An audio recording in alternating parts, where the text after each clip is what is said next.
Capítulo 3, segunda parte. A brincadeira favorita de Hope era escola, e ela já conseguira ensinar a Rufus todas as letras do alfabeto e a ler algumas palavras simples de 3 letras.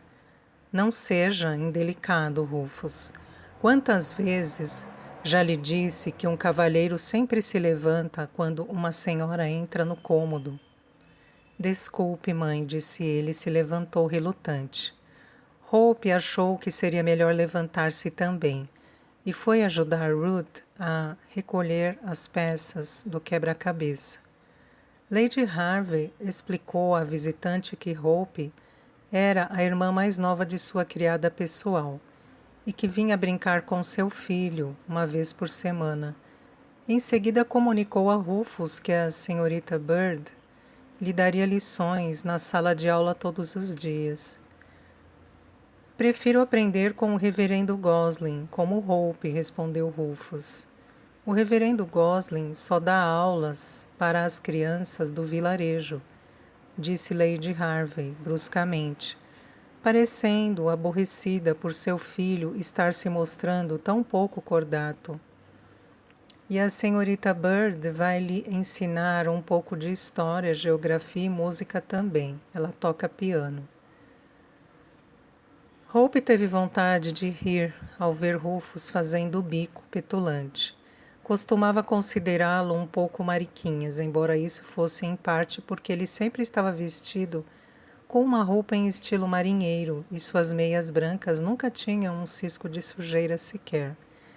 Ela entendia porque ele não gostava da aparência de sua nova professora. Ela dava a impressão de ser severa, com as costas retas e os lábios finos, que não sorriam. Além disso, não tinha queixo.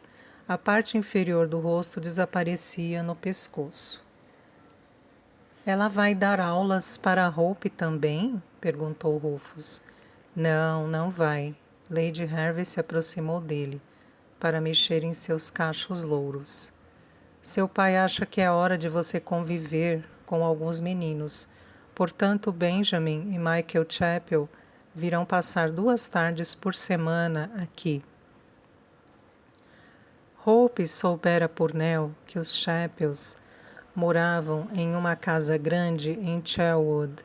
Ela nunca tinha visto os meninos, mas Nell os havia descrito como crianças mimadas. É melhor você ir para casa agora, Hope, pediu Lady Harvey. Eu gostaria que a senhorita Bird conversasse com Rufus sozinho. Enquanto Rufus começava a queixar-se de que estavam no meio de uma partida, Ruth pegou o chale e a touca de Hope e indicou-lhe a porta com um gesto. Ficava claro que ela deveria ir embora sem dizer uma palavra, mas isto lhe parecia injusto. Não poderei mais ver Rufus? Perguntou a menina da porta. Lady Harvey franziu a testa. Você ainda vai vê-lo na igreja. Rufus deixou escapar um grito choroso de protesto e Hope saiu depressa porque temia começar a chorar também. Ainda que muitas vezes ela se entediasse com Rufus, gostava dele e fazia muito tempo que os dois brincavam juntos. No entanto, o que mais a magoava era James tê-la avisado, poucas semanas antes, que ela seria deixada de lado como um brinquedo gasto. Quando Sir William decidisse que não ficava bem seu filho continuar brincando com uma criança do vilarejo. Hope não acreditou em James. Na verdade, ela chutou a canela dele por ser tão desagradável. Mas no fim, ele tinha razão. A menina foi direto para a cozinha. A cozinheira tirou os olhos do rolo de massa com que estava trabalhando. Era uma mulher estranha, um pouco vesga e com uma pequena corcunda nas costas, mas Hope gostava dela. Olá, biscoitinho, disse a cozinheira com seu jeito afetuoso de sempre. Veio cedo hoje. Ou trouxe algum recado para mim? Hope desabafou. Contou-lhe brevemente o que acontecera. Então tenho que ir embora, concluiu. Não me querem mais aqui. Dizê-lo assim sem rodeios a fez chorar, e a cozinheira a puxou para um abraço. Ora, ora, eles precisam transformar o Sr. Rufus em um homenzinho, para quando ele for embora para o colégio interno. Mas não se engane, ele vai sentir sua falta. E não duvido que implique com essa governanta nova por causa disso. Talvez Lady Hervey chame você novamente. Não vou voltar mesmo que ela me chame, retrucou Hope, orgulhosa, fungando para reprimir as lágrimas. Onde está Nell? Já foi para casa, disse a cozinheira, tirando um biscoito recém-assado da bandeja e entregando-o a Hope. A tarde de folga dela agora é às segundas-feiras. Hope teve vontade de chorar novamente ao ouvir aquela notícia, mas engoliu as lágrimas, despediu-se da cozinheira e foi embora. O caminho para casa era pela passagem, na cerca, atrás das estrebarias, atravessando o paddock até o bosque, mas ela mudou de ideia quando chegou à cerca. Retornou contornando a lateral da casa e seguiu pelo caminho da entrada. Parte disso era porque queria ver Nell, e a casa dela ficava no caminho. Mas, sobretudo, era um gesto de desafio, pois sabia que podia ser vista claramente da casa. Não ia se esquivar pela floresta. Se nunca mais pusesse o pé em Briargate, pelo menos a última vez em que saísse seria pela entrada principal. O caminho era muito mais comprido do que esperava, pois nunca havia passado por lá. Semanas antes ouvira os pais conversarem quando estava no mezanino. O pai dissera que já estava na hora de Nell e Albert convidá-los para visitar sua casa. Era natural que eles quisessem estar com tudo arrumado antes de convidar alguém, mas achava que 6 meses já bastavam para isso.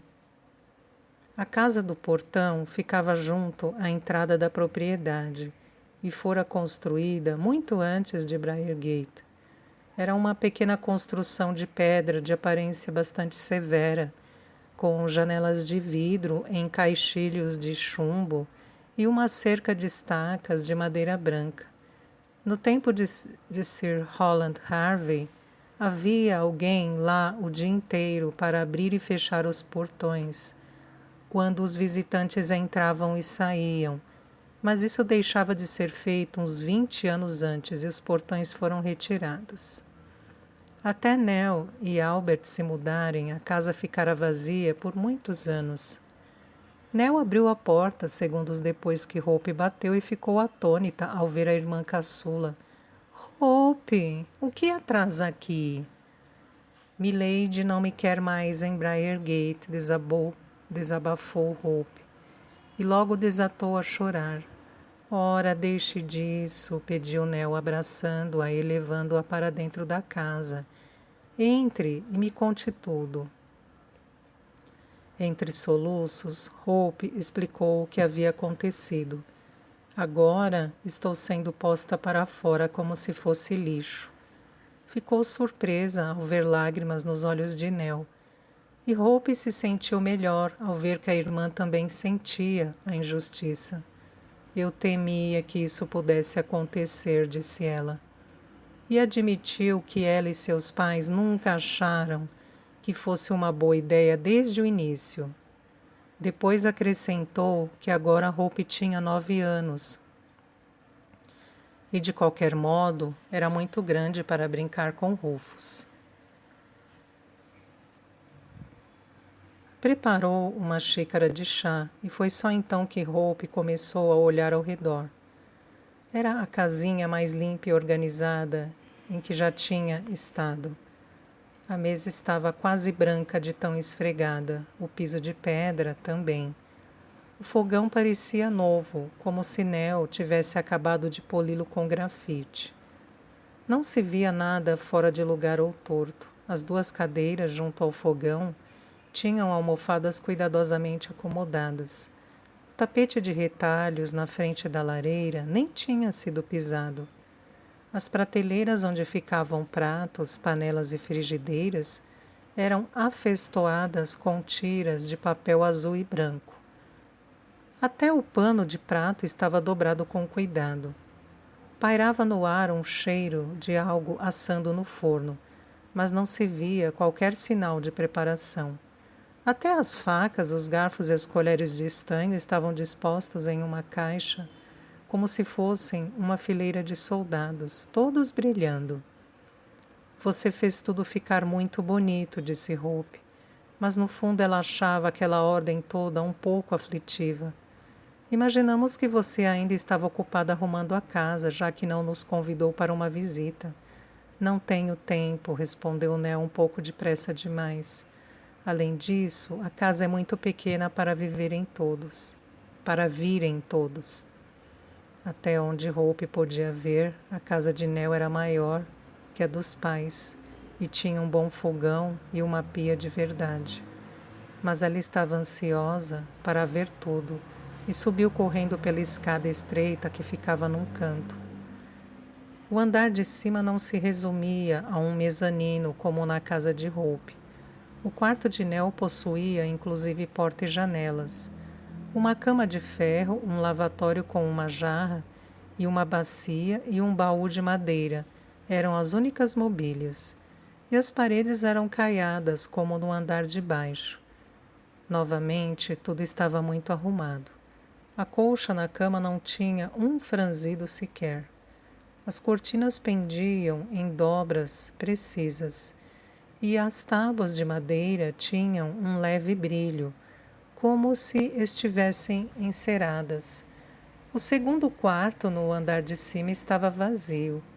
É para o bebê? Perguntou Hope. Para quando você tiver um? Se eu conseguir ter um, disse Nell. Então, o que achou da minha casa nova? É muito limpa, respondeu Hope, na falta de um elogio de verdade. Albert gosta das coisas assim, afirmou Nell, alisando a colcha já lisa como se tivesse nervosa. Mas você tem que ir para casa, Hope, é uma longa caminhada daqui, e nossa mãe vai ficar preocupada se você chegar tarde. Minutos depois, Hope seguia para o vilarejo, cortando o caminho pelas terras de Hampstead House, em vez de voltar para Briargate. Mesmo tão jovem, Hope sabia que Nell não estava preocupada com a hora que ela chegaria em casa. Simplesmente não a queria lá quando Albert chegasse. Poucos meses depois da última visita de Hope a Briargate, ela se viu lembrando da data como o dia em que tudo mudara. Não foi só o fato de não poder mais brincar com Rufus, ou de deixar de ver Nell, Ruth e James com tanta frequência, mas por ter que trabalhar. Naturalmente, ela sempre tivera que ajudar o pai na fazenda, na época da colheita, virar o feno ou semear a terra. Seus irmãos mais velhos faziam o mesmo. Era o costume das famílias no campo. Mas no passado, a ajuda de Hope só tinha sido necessária para as tarefas mais leves. Ia às aulas todos os dias com o reverendo Gosling e depois tinha o resto do dia livre para fazer o que quisesse. Mas suas aulas terminaram de repente e sem explicação. Ela passou a ter que trabalhar tão duramente quanto Joe e Henry, saindo com eles de manhã, mesmo quando estava chovendo e fazendo frio. E nos dias em que ficava em casa, tinha que lavar roupa, limpar a casa e ajudar na cozinha. Se não trabalhar, não terá o que comer, retrucou a mãe asperamente quando ela se queixou. É assim que as coisas são, Hope, e quanto mais cedo você entender isso, melhor. Hope sabia que o dinheiro estava mais curto, desde que Nell e Matt tinham se casado e não ajudavam mais, com as despesas da casa. James e Ruth ainda davam os salários deles à mãe, e Alice e Toby contribuíam com o que podiam, mas não ganhavam muito, e Alice e Toby vinham para casa tão raramente que Maggie tinha que esperar semanas por meros 2 shillings. Ela também já havia percebido que os pais estavam envelhecendo e ficando cansados. Nenhum dos dois tinha a força de antes. O reverendo Gosling chamara-lhe a atenção para o fato de que sua mãe já tinha 45 anos. Seu pai era 2 anos mais velho, e além disso pagavam o preço de uma vida de trabalho pesado e dificuldades. Explicou com bastante severidade que muitas meninas de 9 anos, e até bem mais novas, tinham que trabalhar tão duro quanto os adultos, e que ela deveria agradecer a Deus pela oportunidade de desfrutar da infância e frequentar sua pequena escola por 4 anos. Então, Hope aguentava tudo sem reclamar. Mesmo quando parecia que suas costas iam se quebrar de tanto se curvar o dia inteiro, colhendo morangos, ou que seus braços estavam sendo arrancados dos ombros, enquanto arrastava sacos cheios de batatas por todo um campo, apenas murmurando xingamentos. No entanto, não era só o novo trabalho árduo que a incomodava. Era a perda da posição, o que realmente lhe doía. Nossa bebê. Era uma frase que ouvia a seu respeito desde que era capaz de lembrar. Todos na família a chamavam assim, exceto Joe e Henry, e era uma maneira amorosa de reconhecer que ela desfrutava de um lugar especial. Todos cuidavam para que estivesse sempre bem agasalhada, tivesse o suficiente para comer e não ficasse cansada demais. Sua mãe e Nell providenciavam roupas decentes e botas do tamanho certo. E seu pai e Matt haviam feito bonecas de madeira e pendurado num balanço para ela na macieira. Hope aprendera a ler e escrever mais rápido do que os irmãos, embora nenhum deles tenha estudado mais de 2 anos, com o reverendo Gosling. Ela estudou durante 4, e era a responsável por ler os avisos e os ocasionais jornais, pois lia muito melhor do que todos. Até ter sido escolhida para brincar com Rufus a fazia-se sentir privilegiada, pois Henry era apenas 1 ano mais velho.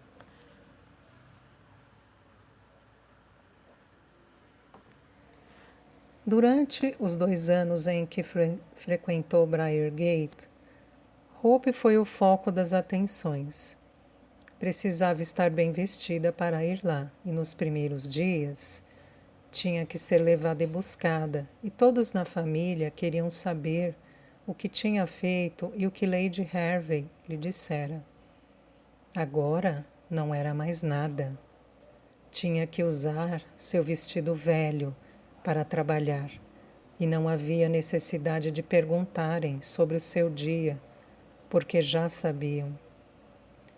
Não gostava muito das aulas do reverendo Gosling, mas aprendia coisas sobre as quais poderia conversar com os pais quando chegasse em casa. O pior, contudo, era saber que nada mudaria, até entrar para o serviço doméstico, que seria ainda pior. Maggie, sente-se aqui comigo, chamou Silas, quando viu a esposa olhando pela porta procurando por ele. Era setembro e o sol já estava começando a se pôr. Silas fumava o cachimbo no banco debaixo da macieira, observando o céu ficar rosado. No campo, junto à margem do rio, os coelhos comiam enquanto uma coruja empoleirada em um poste da cerca observava a espreita. Tudo era exatamente como deveria ser. As galinhas dentro do galinheiro para passar a noite. Hope, Joe e Henry já dormindo no mezanino. E eles haviam tido um bom jantar de frango e bolinhos de maçã. Mas Silas não conseguia apreciar a paz ou a vista, porque estava preocupado. Meg aproximou-se pela relva carregando uma jarra de cidra. Entregou-a ao marido e sentou-se ao seu lado. Amanhã faz 1 ano que Nell se casou. Acha que a perdemos para sempre? Silas não respondeu de imediato, sobretudo porque não era isso que o preocupava. Tinha consciência de que Nell nunca mais fora visitá-los, mas uma esposa tinha que obedecer aos desejos do marido. E se Albert queria Nell em casa em seu tempo livre, então Silas tinha que aceitar isso. Mas sabia que Meg não via a situação da mesma maneira. Sei que você sente falta dela, disse ele por fim. Mas ela escolheu Albert e agora os dois têm a própria vida para construir. Pelo menos a vemos na igreja todos os domingos. Talvez seja diferente quando ela tiver um bebê, supôs Meg, esperançosa. Talvez. Silas suspirou porque realmente não acreditava nisso. Mas é com Hope que estou preocupado, ela está diferente. Ela vai ficar bem, vai se acostumar ao trabalho como todos nós tivemos que nos acostumar. Nós devíamos ter feito a transição com mais suavidade, fazendo-a deixar de ir à casa dos Harveys 1 ano atrás. Mas o que está feito está feito. Temos que ensinar a ela que para gente como nós não existe um caminho fácil. Silas observou a esposa e se perguntou, como tantas vezes antes, como ela conseguia ser tão conformada. Quando se apaixonaram, os dois acreditavam que um dia teriam uma pequena fazenda, mas lá estavam eles, 26 anos depois, ainda suando a camisa para ganhar uma miséria. Quando estivesse velho demais para trabalhar e eles não tivessem dinheiro para pagar o aluguel, seriam jogados na paróquia. Mas Silas sabia que haviam sido abençoados, tinham um ao outro. Seus filhos eram saudáveis e fortes. Os cinco mais velhos estavam todos bem empregados, e 2 deles já estavam casados. Ele esperava arranjar bons ofícios para Joe e Henry. Hope era a única que o preocupava, porque não era uma Renton, nem pelo sangue nem pela natureza. Ela nunca vai ter jeito para o serviço doméstico nem para o trabalho no campo, desabafou Silas. É esperta demais. Vejo-a, às vezes, questionando tudo. Essa centelha dentro dela nunca a deixará obedecer cegamente, como sempre fizemos, e é bonita demais. Talvez com a leitura, a escrita e as contas que sabe fazer, ela encontre trabalho em Bristol ou Bath, disse Meg confiante. Mas a cidade é perigosa. Há perigos em todos os lugares. Meg segurou a mão dele e acariciou-a carinhosamente. Nós ensinamos a ela o que é certo e errado, e a amamos como se fosse nossa. Não podemos fazer mais do que isso. Silas bebeu o resto da cidra, enquanto o sol descia atrás da colina. Nós podíamos procurar Lady Hervey e dizer que Hope é filha dela. Fazê-la se comprometer a ajudar a menina quando for preciso. Meg ficou escandalizada. Como pode pensar uma coisa dessas, Silas? Exclamou. Não podemos fazer isso. Ela vai pensar que estamos tentando chantageá-la. Nell, Albert, James e Ruth todos perderiam seus empregos. Você provavelmente também perderia o seu. Não acredito que ela faria tal coisa. Não depois dos bons serviços que nossa família lhe prestou. Não conte com isso. Meg fez uma careta. Uma mulher com um segredo desses é um animal perigoso.